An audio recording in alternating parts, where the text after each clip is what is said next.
Praise God. मसीह यीशु के बाबरकत पुरफज़ल और जलाली नाम में आप सबों की सलामती हो। मेरा दिल नहायत खुशी से भरा है इस वक्त के लिए कि हम मिलकर खुदा के नाम को जलाल देने के लिए यहाँ पर मौजूद हैं। 2026 का साल है और 2026 के साल में भी हम अगर सिर्फ इशाए रुबानी की मीटिंग को ज्वाइन करना चाहते हैं तो फिर खुदा भी हमें सिर्फ इसी मीटिंग में ज्वाइन करेगा, क्योंकि बाइबल मुकद्दस के मुताबिक जब भी जहाँ भी 2 या 3 4 उसके नाम से जमा होते हैं वो वहाँ पर मौजूद होता है। हालेलुया। सो इसलिए हमें इस बात को समझना इंतहाई लाजिम है। 2026 का साल है तो भी खुदावंद ये चाहता है कि इस साल में हम उसकी प्रेजेंस को, उसकी हजूरी का जो लुत्फ कह लें या जायका है उसे चखें, ये बड़ा लाजिम है। सो खुदावंद आपको बरकत दे, खुदावंद आपके साथ हो।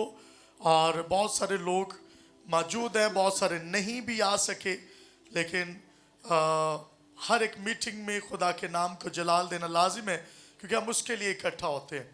हम खुदावंद की शुक्रगुजारी करते हैं।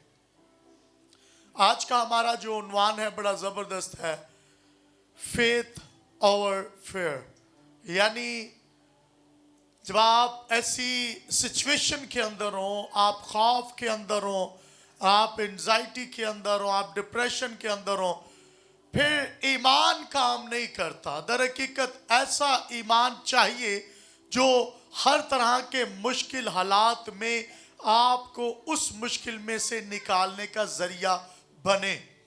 कि एक बार लोग अच्छे हालात में खुदा पर भरोसा रखते हैं, अच्छे हालात में खुदा पर यकीन रखते हैं, लेकिन जब भी कोई ऐसी सिचुएशन आती है, हालात बुरे हो जाते हैं, खुदा ना ख्वास्ता अगर कोई आप में से आपका अजीज बिछड़ जाता है, कोई बीमारी में चला जाता है, गुर्बत में चला जाता है, फिर जो ईमान है वो पता चलता है कि इसका ईमान कितना। बहुत सारे लोग जो है वो ईमान से हट जाते हैं, क्योंकि आपका ईमान जो है वो शायद सिर्फ अच्छे हालात के लिए है। बुरे हालात में आपका ईमान जो है वो आपको जो है वो संभाल नहीं सकता। सो ये एक पैमाना भी है नापने का कि हम ईमान की हालत में कहाँ पर खड़े हैं। एक ऐसी ही सिचुएशन बाइबल मुकद्दस में से एक करैक्टर है जिसका नाम यायर है, उस पर आ जाती है। बाइबल मुकद्दस में से, इससे पहले मैं हवाला पढ़ूं, बताना चाहता हूं बहुत सारे ऐसे हवाला जात मिल सकते हैं, लेकिन मैंने इसी हवाला को चुना। उसकी जो वजह है वो बड़ी वाज़ेह है। इसमें बहुत सारे पॉइंट्स हैं जिसमें लोगों की आवाजें आती हैं, जिसमें क्राउड की आवाजें हैं, भीड़ है, लेकिन तो भी यायर जो है वो ईमान पर खड़ा रहा। ना सिर्फ बाहर के लोग बल्कि उसके घर में जो लोग थे वो भी उस सिचुएशन के मुताबिक अपने आप को ढाल लेते हैं और कहते हैं यही खुदा का फैसला है, और जो हो गया अब मालिक को, उस्ताद को तंग ना कर। कई दफा लोग कहेंगे तुम जिस सिचुएशन के अंदर हो, तुम जिस मुश्किल के अंदर हो, तुम जिस बीमारी के अंदर हो, तुम गुर्बत के अंदर हो, तुम जिस तरह के हालात के अंदर हो, तुम इनमें से नहीं निकल सकते। अब तुम्हें इसी सिचुएशन में जीना है। लोग आपके लिए तायुन कर देते हैं, लोग आपके लिए बैरियर्स ठहरा देते हैं और कहते हैं तुम जिस मुश्किल के अंदर हो तुम्हें इसी के अंदर रहना। और बहुत खतरनाक हालात होते हैं जब आप बीमारी के साथ जीना सीख लेते हैं। जब आप डॉक्टर से कहें, अगर खुदा न खास्ता किसी को शुगर जैसे या ब्लड प्रेशर जैसा मर्ज हो, वो कहते हैं अब आपका जीना मरना इसी बीमारी के अंदर है, आपने सीखना है कि इस बीमारी में सर्वाइवल कैसे करना है। ये बीमारी आपको छोड़कर नहीं जाएगी। याद रखिए, यीशु ने आपको बीमारियों और हालातों में सर्वाइवल करना उनके साथ नहीं सिखाया, बल्कि सिखाया है कि आप सांपों और बिच्छुओं को कुचलोगे और दुश्मन की सारी कुदरत पर गालिब आओगे। हालेलुया। आप सिचुएशन से निकलने वाले लोग हैं। पड़े रहकर सीखने वाले, उसमें जीने वाले लोग नहीं है। यार के सामने दो रास्ते थे। पहला कि वो उसी सिचुएशन में रहे और यीशु को छोड़े और चला जाए। बहुत सारे लोग यही रास्ता इख्तियार करते हैं। वो कहते हैं बीमारी है, ब्लड प्रेशर है, डॉक्टर ने कह दिया ये बीमारी नहीं जाएगी, गुर्बत नहीं जाएगी, कारोबार नहीं है, मेरे हालात कभी अच्छे नहीं हो सकते, मैं इसी सिचुएशन में रहूंगा। और खतरनाक सूरत हाल है जब आप ये रास्ता चुनते हैं। बाइबल मुकद्दस में एक और रास्ता है जो यायर ने चुना। आए हवाला पढ़े, मरकुस की इंजील में साथ निकालिएगा। मरकुस की इंजील उसका बाब नंबर 5 और उसकी 21वीं आयत से 43वीं आयत तक है। लेकिन यहां पर 2 मौज़ात है, लेकिन हम इनमें से एक ही मौज़ा को हम देखेंगे चूंकि टाइम शॉर्ट है। यहां पर वो एक औरत भी है जो 12 वर्ष से जिसके खून जारी था, वो इसी राह में, चूंकि बाइबल मुकद्दस में आए हवाला पढ़े फिर आगे बढ़ते हैं। 21वें आयत से, जब यीशु फिर कश्ती में पार गया तो बड़ी भीड़ उसके पास जमा हुई और वो झील के किनारे था। और इबादत खाना के सरदारों में से एक शख्स, सब कहें एक शख्स यायर नाम, सब कहें एक शख्स यायर नाम। उसका नाम क्या था? क्या नाम था? आया और उसे देखकर उसके कदमों पर गिर पड़ा, यानी कदमों पर पड़ गया, गिरा। और ये कहकर उसकी बहुत मिन्नत की, सब कहे बहुत मिन्नत की, सब कहे बहुत मिन्नत की, एक ही बार नहीं। He was trying to explain his situation, अपनी कहानी, अपनी सिचुएशन यीशु को बता रहा कि मेरी छोटी बेटी मरने को है, तो आकर अपने हाथ उस पर रख ताकि वो अच्छी हो जाए और जिंदा रहे। सब कहें तू आकर अपने हाथ उस पर रख ताकि वो अच्छी हो जाए और जिंदा रहे। बस वो उसके साथ चला तो बहुत से लोग उसके पीछे हो लिए और उस पर गिरे पड़ते थे। फिर एक औरत जिसके 12 वर्ष से खून जारी था, सुनिएगा बाइबल मुकद्दस के इक्तबास मैंने कहा कि 43वीं आयत तक, लेकिन मैं मुख्तसरन आपको बताना चाहता हूं कि यायर जब यीशु के पास आया है, he was not alone, यीशु अकेला नहीं है, बहुत भीड़ है, कश्ती से उतरा ही है, बहुत सारे लोग हैं। इब्रानी में लफ्ज बहुत सारे लोगों के लिए ओकस पोलोस बोला गया, ओकस पोलोस जिसका मतलब है a mob of people, a multitude mob of people, बहुत बड़ी कसीर तादाद, एक कसीर अंबो, हजारों की तादाद में लोग हैं। लोग यीशु पर गिरे पड़ते हैं। यीशु एक तरफ किनारे के पास है, लोग आगे खड़े हैं। अब यायर उनमें से निकलकर यीशु के पास आ रहा है और आकर अपनी सिचुएशन बताता है। बहुत सारे लोग मौजूद हैं, लेकिन यायर जैसा ईमान उस 12 वर्ष से बीमार और जैसा ईमान और किसी में नहीं है। 2 का जिक्र है। तादाद मैंने कहा ओकस पोलोस यानी एक बड़ा Ambo, a mob of people, लोगों की एक बड़ी तादाद मौजूद है, लेकिन ईमान रखने वाले 2।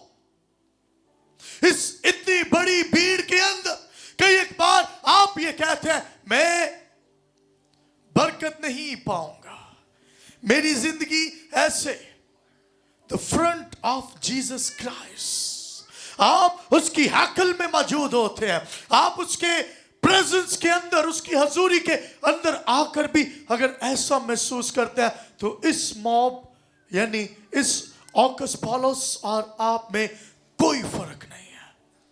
द वन पर्सन यायर इतने बड़े मॉब में से निकला है, इतने बड़े लोगों के हजूम में से एक शख्स निकला। हो सकता है आप ऐसे लोगों के गिर्द हैं जो यीशु की आवाज को सिर्फ सुनते हैं लेकिन अमल नहीं करते हैं, यीशु की आवाज को सुनकर अपनी जिंदगी पर अप्लाई नहीं करते, रस्मन सुनते हैं, तालियां भी बजाते हैं, गीत भी गाते हैं, चर्च में मौजूद है, यीशु के सामने मौजूद है, वो आवाज जो वो सुन रहे हैं, पूरा मॉब, वो बड़ी भीड़ जो है आवाज सुन रही है, वही आवाज वो औरत जिसके 12 वर्ष से खून जारी, वही आवाज यायर सुन रहा। सुनने में फर्क नहीं है, द सेम वॉइस, जो कलाम डिलीवर किया जा रहा है वो कलाम तमाम तर लोग बैठकर सुन रहे हैं, लेकिन दो के अंदर ईमान है। एक यायर जिस पर मैं बात करना चाहता हूं, यायर निकला और यह आम शख्स नहीं है, he was filled with the word। ये शरा के आलिमों में से, सरदारों में से एक था, इबादत खाना के सरदारों में से एक सरदार, द लीडर, नॉमिनेटेड बंदा, जिसका नाम है इलाका के अंदर, जिसकी रेपुटेशन है, जिसका मयार है। इबादत खाना के बहुत सारे सरदार यीशु के खिलाफ थे, क्योंकि जो रिस्पेक्ट, जो ऑनर यीशु को मिल रहा था, उन रस्मन इबादत खाना में इबादतें करने वाले सरदारों को नहीं मिल रहा था। यायर पर मुश्किल आई है और हिस्ट्री कहती है ही वॉज नॉमिनेटेड बंदा। लोग जानते थे ये यायर। ये भी तो कहा जा सकता था ना, एक शख्स निकला, जैसे 12 वर्ष की औरत का नाम नहीं लिया गया क्योंकि she was not a high named women, she was a average women जैसे होते हैं। लेकिन ये शख्स यायर को उस इलाका में तमाम तर लोग जानते थे, वाकिफ थे, यायर दर हकीकत है कौन। और ये निकला और निकलकर यीशु के कदमों पर गिर पड़ा। इब्रानी में लफ्ज पिप्टो इस्तेमाल हुआ। पिप्टो का मतलब है ना उम्मीद था, लेकिन किसी उम्मीद के बायस किसी के कदमों में गिर जाना, इस उम्मीद से कि ये ना उम्मीदी को खत्म कर देगा। पिप्टो, वर्ड पिप्टो अपनी पॉपुलैरिटी को नहीं देख रहा, अपनी रिस्पेक्ट को, अपने रुतबे को नहीं देख रहा, यीशु के कदमों पर गिर पड़ा और तमाम इलाका के लोग उस रिस्पेक्टेड पर्सन को देख रहे हैं। पहला बड़ा काम जो इसने किया, कुछ भी बोलने से पहले ही फेल डाउन, ये यीशु के कदमों पर गिर पड़ा। ठीक, एक बार हम ये कहते हैं मैं तो बहुत बड़ा शरक आलिम हूं, मैं तो पास्टर हूं, मैं तो एवेंजलिस्ट हूं, मैं तो वर्शिपर हूं, मेरा इतना मुकाम है, मैं संडे स्कूल चलाता हूं, चलाती हूं, मैं एल्डर, डीकन, मुबश्शिर, मेरे टाइटल्स हैं। इसके पास भी टाइटल है, लेकिन ही फेल डाउन, ये यीशु के कदमों में गिर पड़ा, ना उम्मीदी से निकलने की उम्मीद लेकर। अगर आप ना उम्मीदी के अंदर हैं, अगर आप उम्मीद पाना चाहते हैं, आप बीमारी के अंदर हैं, तंदुरुस्ती पाना चाहते हैं, आप गुर्बत के अंदर हैं, आप कारोबार पाना चाहते हैं, आप हालात बुरे हैं, स्पिरिचुअली डैमेज कर दिया है इब्लीस ने आपको, आप स्पिरिचुअली ग्रो करना चाहते हैं, बढ़ना चाहते हैं रूहानी तौर पर, फर्स्ट स्टेप यायर ने बताया, और वो क्या? फैल डाउन पिप्टो, यीशु के कदमों पर गिर जाना उम्मीद लेकर, उम्मीद के साथ, इस उम्मीद के साथ कि ये मुझे सिचुएशन में से निकालेगा। शायद इब्लीस ने आपके सिजदे छीन लिए। 2025, 24, 23, 22, 21, 20, 19, 18, 17 आपने शायद खुदा को सिजदा नहीं किया उम्मीद के साथ, कि जब आप यीशु को सिजदा करते हैं आपकी ना उम्मीदी जाती है। Hallelujah, hallelujah. आप यीशु के पास किस तरह से आते हैं? यायर की तरह या उस मॉब की तरह जो एक बड़ी भीड़? आप यीशु को किस तरह से देखते हैं? यायर की तरह या उस भीड़ की तरह? लोग यीशु पर गिरे पड़ते हैं। एक औरत ने यीशु की पोशाक का पल्ला छुआ है और वो भी नीचे से।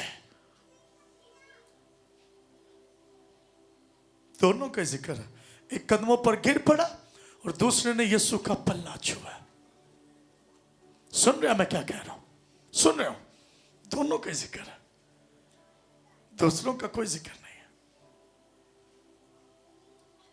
यीशु के कदमों पर गिर पड़ा।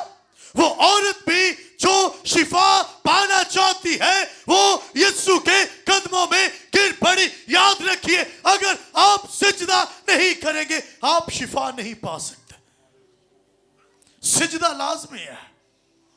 सिजदा इस बात को जाहिर करता है कि you are coming down to your feet, your knees. आप अपने घुटनों पर आ गए, इसका मतलब है आप बेबस हैं, आप इस सिचुएशन में से नहीं निकल सकते, आपको एक मददगार की जरूरत है और वो रूहुल कुद्स है, यीशु है।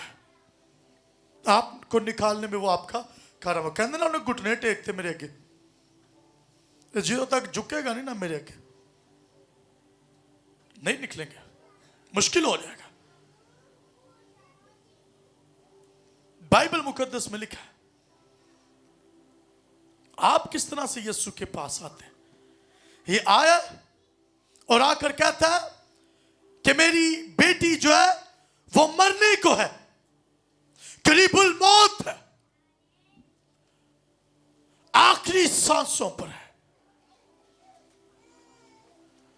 इब्रानी में जो लफ्ज इस्तेमाल उसका मतलब है कि बीमारी की आखिरी स्टेज। दैट लिटिल गर्ल, वो छोटी बच्ची जो 12 बरस की है, वो अलालत के अंदर है, बीमारी के अंदर है। सिचुएशन ऐसी है, कोई तबीब सरदार है, अमीर होगा ना, हैकल का सरदार है, अमीर होगा, पैसा, रुतबा, नाम, स्टेटस, कोई उसकी बेटी को नहीं बचा सका। गया यीशु के सामने जाकर कहता कि मेरी बेटी करीबुल मौत है, बीमारी की आखिरी स्टेज पर है। डॉक्टरों ने जवाब दे दिया, ऐसी सिचुएशन, ऐसी बीमारी जिसमें डॉक्टर कहे कि ये ला इलाज है, ये शिफा नहीं पा सकता, ये मर्ज का इलाज हमारे पास नहीं है, ऐसा मर्ज हो जाना। मैंने बहुत सारे लोगों को छोटी छोटी बीमारियों के लिए भी यीशु पर इत्काद ना रखते हुए या डोलते हुए देखा है, जिसका इलाज दुनिया में मौजूद है, उसके लिए भी यीशु पर इत्काद नहीं रखते थे। यार चेक करो, the disease that have no any kind of doses to getting healed, ऐसी बीमारी जिसके लिए अभी तक कोई दवाई कारामद नहीं, ऐसे मर्ज के अंदर जिसका इलाज डॉक्टर्स के पास नहीं। खुदा ना करे अगर किसी ऐसी सिचुएशन में आपका कोई अजीज हो या है, मैं नहीं जानता, हो सकता। बाइबल मुकद्दस में लिखा है यीशु के पास आना। समटाइम्स हम डॉक्टर्स के पास, हम और दीगर जगहों पर भागते रहते हैं। यार ने क्या किया? Do you know?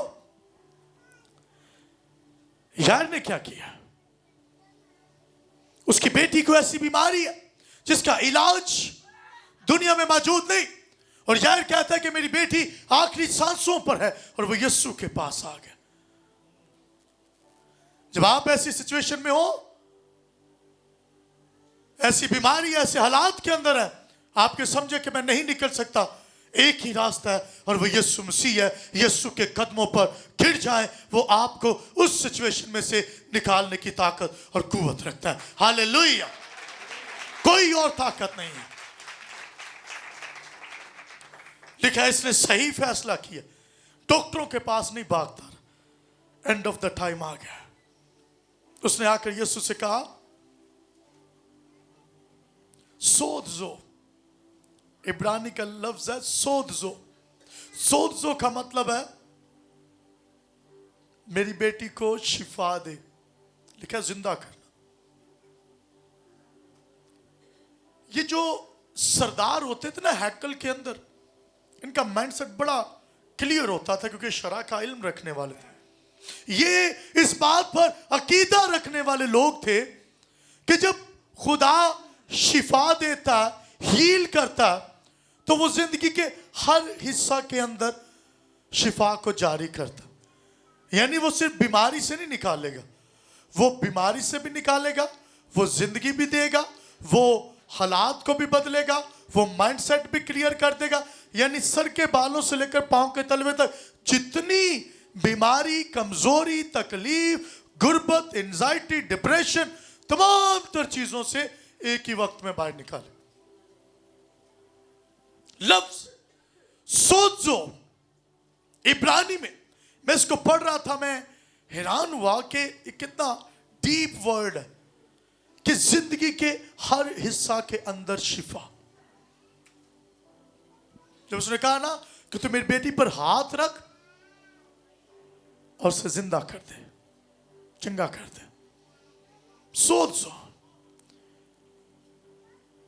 इसको पता है कि यीशु के अंदर ये ताकत और कुव्वत मौजूद है। पहले इस बात को जान जाना लाजिम है कि वो सोच दो पावर रखे हुए है, द पावर ऑफ फीलिंग। ऐसी ताकत, ऐसी कुव्वत जो जिंदगी के हर हिस्सा के अंदर आपको संभालने की ताकत और कुव्वत रखे। तूफान आएगा, निकाल लेगा, बीमारी आएगी, निकाल लेगा, भूखे है, खिलाएगा। आपने देखा यीशु ने मल्टी टास्क्स, खाना भी खिलाया, बीमारियों में से भी निकाला, मुर्दों को भी जिंदा किया, जान भी दी फिदिया के तौर पर। यीशु ने जिंदगी के हर हिस्सा के अंदर पत्थरों से भी निकाला, गुर्बत में से निकालने के तरीके बताए। यीशु ने जिंदगी के हर हिस्सा में सोच दो पावर, SODZO, सोच दो पावर। कितनी बड़ी ताकत और कुव्वत है, यार जान गया। आज हम जानते हैं कि नहीं? बहुत कम लोग हैं जो यीशु की इस ताकत और कुव्वत को जानते हैं कि जिंदगी के हर हिस्सा के अंदर मुझे तेरी जरूरत है। तू गुर्बत में से निकाल सकता है, अदमे मार्फत में से निकाल सकता है, बीमारी में से निकाल सकता है, पदरूहों में से निकाल सकता है, मौत में से निकाल सकता है, बल्कि अपनी मौत में से निकाल कर जिंदगी में दाखिल कर सकता है। Hallelujah, hallelujah. लिखा है कि खुदा को पसंद आया कि सारी मामूरी सोर्स ऑफ पावर, सारी मामूरी उसी के अंदर सकूनत करे, ये बिल्कुल ऐसा ही है कि किसी को 50 बंदे और उसमें से एक को नॉमिनेटेड करके सारा इख्तियार उसको दे दिए, सारा कोई ठाप ठुप के भाई तेरा तू जैसे चाहे बांट। What a trust. हाथ रख वो जिंदा हो जाएगी। यीशु के हाथ रखने से, मेडिसिन खाने से नहीं। समझ आ रही है आप मैं क्या कह रहा हूं? और चीजों से नहीं, क्योंकि मेडिसिन, हकीमी नुस्खे, ये वो सब कुछ कर चुकी है। आए आगे पढ़ते हैं 35वीं आयत से क्या लिखा है।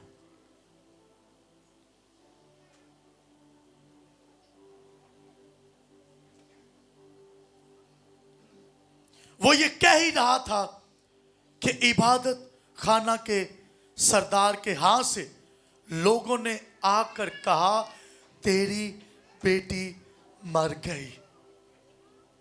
उस्ताद अब उस्ताद को क्यों तकलीफ देता? एक आवाज आई है ना, मैंने पहले कहा people will tell you their own life experience and opinions. लोग अपना तजुर्बा आपके सामने रखेंगे, उन मर गई उनको कोई फायदा नहीं है, कोई फायदा नहीं है। यीशु के पास जाने का अब कोई फायदा नहीं। यार तुम्हें दरख्वास्त देने का, तुम्हें दुआ करने का कोई फायदा नहीं है। बहन भाई अब कोई फायदा नहीं। पानी पुला तो नंग गया, हुन मुश्किल हो गया, हुन यीशु के हाथों गेम निकल गई। सीधे से लफ्जों में यही कह रहे ना। लेकिन उन्हें नहीं पता कि जिसके सामने यार बैठा है वो गेम चेंजर है, वो सिचुएशन को बदल देता है। Hallelujah, hallelujah. अपने एक्सपीरियंस अपने पास रखो। हालेलुया। कोई ऐदा दे लोग आके आखन ना होन नहीं ओनू को तेरी जिंदगी च नहीं, साडी जिंदगी च होएगा। हालेलुया। वो करने की ताकत और कुव्वत रखता। होन नहीं, छड़ दे यीशु दा खैरा। होन नहीं, की फायदा गिरजे जानदा। होन नहीं, बस कर, दुआ कर ले, बड़ा कुछ कर ले, हालात बदले नहीं। होन नहीं, जा कुछ और कर ले, जा किते जाके मेहनत कर ले 2 घंटे जी रब दी हुजूरी च बैठा। लोगों ने आकर कहा that was not individual person. बहुत सारे लोग आकर सरदार के घर से निकले, कहते आ जाओ। और मैं बताऊं यीशु जब उस भीड़ में से निकला ना, तो यार सामने से आ रहा था ना, तो आगे बहुत ज्यादा भीड़ थी, तो यीशु भीड़ के अंदर घुस गया, मुश्किल में डाल लिया अपने को। भला क्यों? बाइबल के जरिए भीड़ उस पर गिरी पड़ती थी। गिरी पड़ती के लिए मतलब भला क्या है? इब्रानी में जो यूज हुआ है उसका मतलब है कि इतनी भीड़ थी कि यीशु का सांस लेना भी मुश्किल हो गया था। कोई इधर से खींच रहा है, कोई उधर से। यीशु फिर भी यार दे पीछे पीछे पीछे चलता जा रहा है। वटा फेथफुल, कितना वफादार है ना यीशु। कपड़े भी खींच रहे होंगे, करते करते करते एक औरत के कदमा च यीशु ने क्या, किसी ने मुझे छुआ है? उन्होंने कहा साह लेना मुश्किल होया यीशु। तू कहता छुआ, कहता नहीं, ईमान नाल छुआ। Hallelujah, hallelujah, hallelujah. ईमान से छूने वाले यीशु के रिकॉर्ड में आ जाते हैं, दूसरे रिकॉर्ड च नहीं आए। यीशु ने कहा अब किसी ने ईमान से छुआ क्योंकि कुव्वत निकली है। ईमान से छुएंगे कुव्वत निकलेगी। हालेलुया। बहाल किए जाएंगे। ये औरत ईमान से छुआ, सोजो पावर निकली है। ऐसा नहीं है, यीशु जब आपको छूता है ना, तो सिर्फ उस बीमारी से आपको नहीं निकालता, जिंदगी के हर हिस्सा के अंदर बरकत दाखिल हो जाती है। हालेलुया। ध्यान ये लगाना चाहता हूं, आप सिर्फ अगर शुगर के लिए दुआ करवा रहे हैं तो सिर्फ शुगर नहीं जानी, और दूजे तीजे मसले भी हल हो जाएंगे। हालेलुया। गुरबत के लिए दुआ कर रहे हैं, सिर्फ गुरबत नहीं जानी, दूजे तीजे मसले और भी हल हो जाते। यस्सु ने छून नाल जिंदगी दे हर हिस्से च बरकत आनी। हालेलुया। Source of power. लोगों ने आकर कहा मर गई है, कोई फायदा नहीं, तेरी उम्मीद खत्म हो गई है। उम्मीद तोड़ देते हैं लोग, जंज एदी तोड़न लगे। पहले ना उम्मीद, थोड़ी जी उम्मीद मिली, यस्सु तक्के ठेडे खा के पिछे पिछे पिछे पिछे टुरिया जा रहा है। तो अगे ही कुछ लोग आ कहते लो फायदा कोई नहीं है। यस्सु भीड़ में रुक गए, धक्के पड़ रहे हैं, शागिर्द बचा रहे हैं यस्सु को। इतने में शख्स, कुछ अशखास आकर कहते हैं कि अब फायदा नहीं है यार, तेरी बेटी मर गई है। यार रोता होगा ना देख के, रोता होगा। He was crying. जो बात वो कह रहे थे 36वीं आयत में लिखा है, उस पर यस्सु ने तवज्जो ना करके। हालेलुया। तुसी क्यों तवज्जो करते जो लोगों दियां गल्लां ते? यस्सु ने हाथ पकड़ा होगा ना यार का, मुझे ऐसा लगता है। बड़ा सिचुएशन, यार खींच के यस्सु को अपने घर लेके जा रहा, मुझे तेरी जरूरत है। हालेलुया। ना उम्मीदी के अंदर यस्सु को घर ले जा, यहीं पर छोड़ के ना जाए। इतने में कुछ लोग आकर कहते हैं इन्हों कार खड़न का कोई फायदा नहीं। सिचुएशन बदल गई है, हालात बदल गए हैं, मुश्किल हालात। लिखा है जो बात वो कह रहे थे, सब कहें जो बात लोग कह रहे थे, सब कहें जो बात लोग कह रहे थे। यानी जो लोग ताड़े बारे च कहंदे ने, यस्सु नूं ओदे नाल कोई फर्क नहीं पैंदा। यस्सु ने कहा, लिखा है उस बात पर, सब कहें उस बात पर तो वो जो ना करके। यस्सु ने इबादत खाने के सरदार से कहा खौफ ना कर। हालेलुया। हालेलुया। आप जिस सिचुएशन के अंदर है, घबराते हैं, खौफ के अंदर है, एंजाइटी के अंदर है, अपनी बीमारी को देख रहे हैं। मैंने पहले कहा था कि यस्सु ने कहा कि जिस तरह ऊंचे पर सांप को लटकाया गया था और जितने देख रहे थे वो शिफा पा रहे थे, इसी तरह जो मुझे देखेगा ना, अपने बदन को नहीं। जब जलाने वाले सांप आए तो लोग अपने बदन को देख रहे थे, मरते जा रहे थे। पुराने आहद में बियाबान के अंदर जलाने वाले सांप आए, लोग अपने बदन को देखते थे, मर जाते थे। खुदा ने कहा मूसा ऊंचे पर सांप को बलि पर लटका दे, जो अब से इसको देखेगा वो शिफा पाएगा, अपने बदन को नहीं। हम ये देखते रहते हैं मेरी बीमारी, मेरी सिचुएशन, मेरे हालात कितने खराब। यस्सु ने कहा इसी तरह जो मुझे देखेगा। यार यस्सु को देख रहा था, उन लोगों की बात को यस्सु ने कहा ना ना ना ना ना, दिस इज डिमोनिक अटैक, ये शैतानी अटैक है। क्या आप यस्सु के पास जाएं और लोग आकर आपसे कहें नहीं अब ये नहीं हो सकता? होगा। लिखा क्या? लिखा है यस्सु ने उससे कहा खौफ ना कर, फक्त एतकाद रख। यानी ऐसा ईमान, इब्रानी में लिखा है ऐसा ईमान रख जो खौफ पर गलबा पा जाए। मेरा टॉपिक भी यही है, फेथ ओवर फेयर। ऐसा ईमान जो खौफ पर, बीमारी पर, गुर्बत पर गालिब आ जाए। ईमान क्या? खौफ किस चीज का? नहीं हो सकता, ये नहीं हो सकता, उम्मीद नहीं है। ऐसा ईमान जो ना उम्मीदी में उम्मीद पैदा करे। माइंड कहे तुम गुर्बत के अंदर हो, रूह कहे तुम गुर्बत में से निकल गए हो। दिमाग बदन कहे तुम तकलीफ के अंदर हो, यानी मेरे बाजू में अगर दर्द है तो मैं महसूस कर रहा हूं कि दर्द है, फीलिंग्स, लेकिन रूह कहे तुम शिफा पा गए हो। तो याद रखिए, आप शिफा पहले रूह में पाते हैं, फिर बदन में शिफा पाते हैं। जब तक रूह में शिफा नहीं, बदन में भी शिफा। फेथ ओवर फियर, खौफ ना कर, फक्त एतकाद रख, ऐसा ईमान रख जो हर तरह की मुश्किल में कार आमद हो। यीशु ने इब्रानी के मुताबिक यहां पे ये वक्त खौफ का नहीं है, यीशु साथ है। इब्रानी के मुताबिक फक्त एतकाद रख में, एक और तर्जमा के मुताबिक इब्रानी में कहा गया कि ऐसा ईमान रख इस वक्त में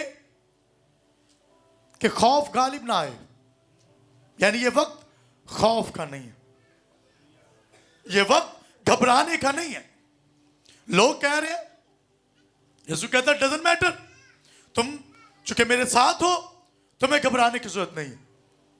लोग चर्च में बैठकर घबरा रहे होते, यीशु की हजूरी में बैठकर घबरा रहे होते। यीशु ने उसका हाथ जोर से पकड़ लिया होगा, कहता फक्त ये वक्त खौफ का नहीं है, ये वक्त ईमान का है। आपको पता होना चाहिए कि जब आप यीशु के हाथों में हाथ डाल लेते हैं, जब आप यीशु के साथ चलने का अज़्म कर लेते हैं, तो सबसे पहले जो चीज खत्म होनी चाहिए वो खौफ है। ना उम्मीदी का खौफ, गुर्बत का खौफ, बीमारी का खौफ, मौत का खौफ। फिर उसने पतरस और यकूब के भाई यूहन्ना के सिवा किसी और को अपने साथ चलने की इजाजत ना दी। क्यों इजाजत ना दी होगी? सोचने वाली बात है ना, 12 थे लेकिन यीशु ने पतरस, यकूब और यूहन्ना 3 लोगों को साथ रखा। ये दोनों भाई यीशु के साथ साथ रहते थे, पतरस, यकूब और यूहन्ना। सुने,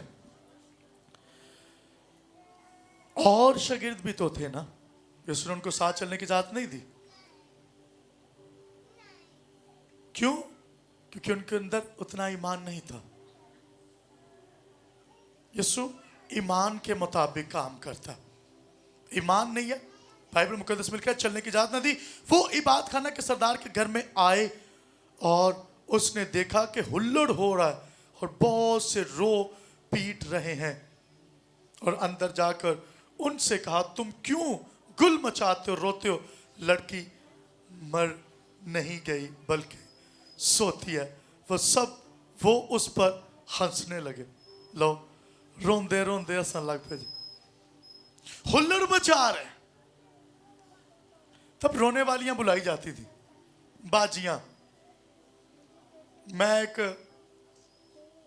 फौदगी दे तीसरे ते टुर गया, वो अम्मा आके ना बैठी, सारे मतलब चलो नॉर्मल हो गए, मैं कलाम की तसल्ली दी। कलाम मुक्या तो आके मैं इंजी करके आके बह गई, ते गले ला के पता नहीं की इंज करके वो ज्यों बोलन लगी, वो सारे ही माहौल बदलता उन्हें। मैं क्या, मैं मसा मसा चुप कराए ने मां, तू आके थे अपना ही वैन शुरू करते। ओ हो, आपने भी ऐसी माइयां आपके घरों में, इलाकों में भी होंगी जो ना उम्मीदी से भरी हुई कहते नहीं रुआना चाहिए, क्यों? इहदे नाल तसल्ली मिलती। लोग कहते हैं रो लेगा ना तो तसल्ली हो जाएगी, लिखा है इसके अलावा तसल्ली नहीं है। हालेलुया। और रोना नहीं, चुप कराने नाल तसल्ली है, चुप कराने वाले बनो। लिखा है एक दूसरे को इन्हीं बातों से तसल्ली दिया करो। ये मामा भैना बाजियां नू समझाया करो। इत्थे रोन वालियां आ गई, पैसे लैके आंदियां सन,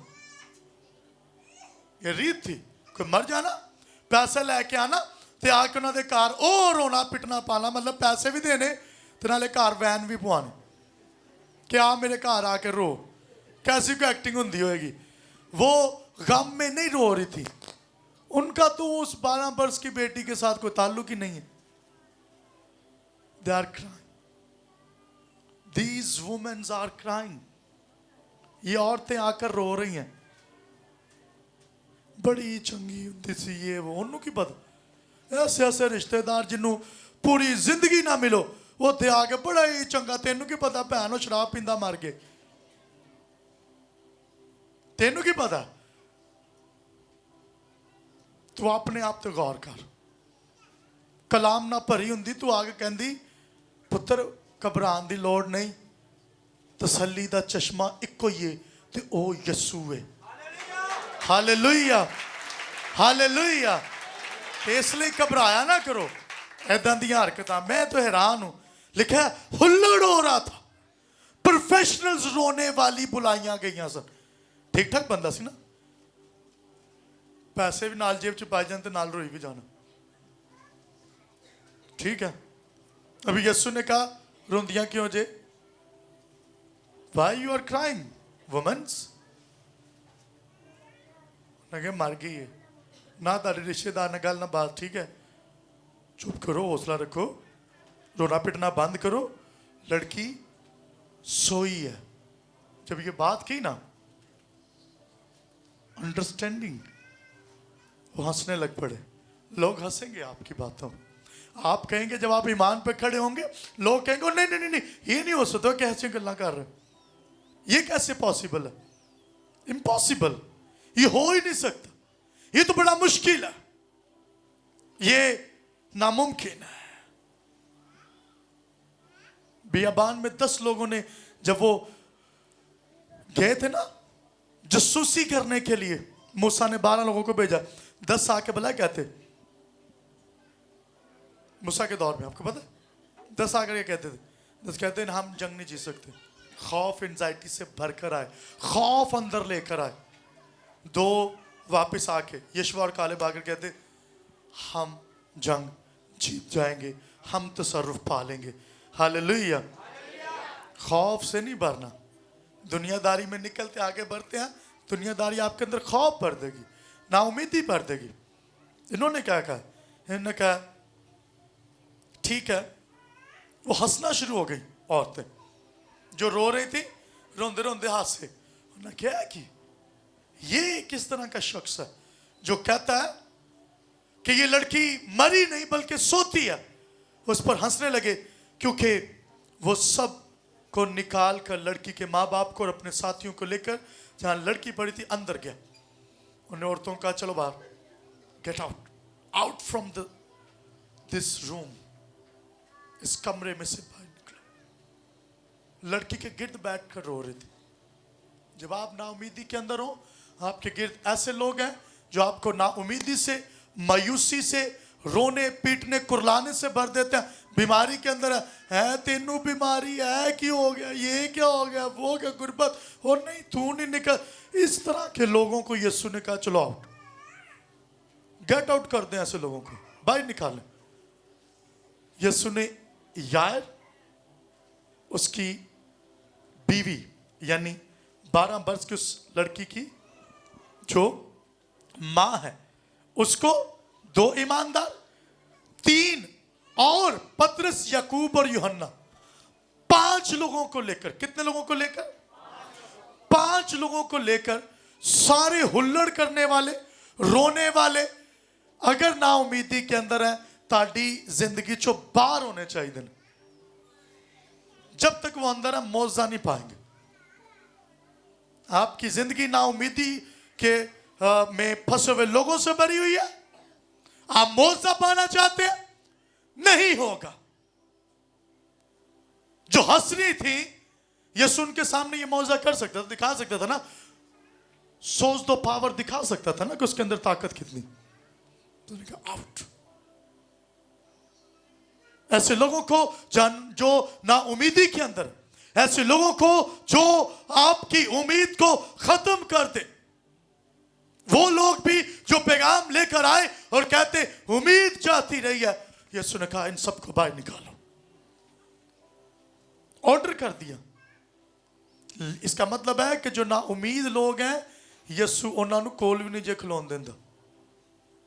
तुसी कहंदे हो लो ना उम्मीदी दे विच यीशु, ना ना ना ना ना, पास यीशु के साथ वही जाएंगे जो उम्मीद रखते हैं। मौजा वही पाएंगे जो उम्मीद रखते हैं, भरोसा रखते हैं, ईमान रखते हैं। ऐसा ईमान जिसमें खौफ ना हो, रत्ती बराबर भी खौफ ना हो कि होएगा कि नहीं। आउट किन्ने 9 शागिर्द यीशु पीछे छड़ के आ गए। होएगा कि नहीं, हो सकता आपस च गल्लां करदे हो, होएगा कि नहीं, हो जाएगा वाकई, वो तो कह रहे, वो लोकी दी आग कह रहे मार गई है, उन्हें नहीं किया, उस्ताद उनके पीछे, इतने फेल हो जाना। यीशु ने कहा सिर्फ 3 लोग आएंगे जो ईमानदार थे। यीशु ने कहा बाकी सब शागिर्द भी पीछे छाड़ देते, जेरे रात दिन यीशु दे नाल रहंदे। भाई आप रात दिन यीशु के साथ रहें, रोजे रियासतें दुआएं कर लें, अगर ना उम्मीदी आपके अंदर है, मौजा आपका मुकद्दर नहीं है, बल्कि मौत मुकद्दर है, रोना मुकद्दर है। और बाहर दांतों का पीसना रोना होगा, अंदर उम्मीद है जहां यीशु है। यीशु ने कहा ठीक है, इन सबको बाहर निकालो, हुल्लड़ करने वाली, रोने वाले, ना उम्मीदी वाले, सारे बाहर। अंदर कौन जाएंगे? जो उम्मीद से भरे हुए। यीशु अंदर गया और लड़की का हाथ पकड़कर उससे कहा तलीता कुमी, जिसका तर्जमा है ए लड़की मैं तुझसे कहता हूं उठ। हालेलुया। यीशु ने किसी और से नहीं कहा, वो लड़की फिल फोर उठकर चलने फिरने लगी और वो 12 बरस की थी। इस पर लोग बहुत हैरान हुए। हालेलुया। जेड़े गल्लां सुनानगे ना वो कल नू शॉक्ड हो जाएंगे। The people was shocked. English में लव्ड इस्तेमाल हुआ है। द पीपल वर शॉक्ड, हैरान हो गए, ये कैसे, ये जिंदा हो गए, ये तो मौजज़ा है। नहीं मननगे लोग जो तक तुसी कुछ करके निभाओगे। लोग आपकी ताकत, आपकी कुव्वत जो खुदा ने आपको दी है, जब तक उसका तजुर्बा नहीं करेंगे नहीं मानेंगे। सब बाहर। अरामी जुबान का लफ्ज है तालीता कुमी। अरामी जुबान, अरामिक लैंग्वेज, जिसका मतलब है a little girl awake up, उठ। सोए हुए को उठाया जाता है, जगाया जाता है। छोटी लड़की यीशु की आवाज सुन रही थी। मौजा पाना चाहते हैं बाय हर फादर्स फेथ, उसके बाप के ईमान के बायस वो बेटी बच गई। आप बाप होते हुए, माँ होते हुए, आपका ईमान कितना है? क्या आपका ईमान आपके बच्चों के लिए उनकी सिचुएशन में से निकालने के काबिल है?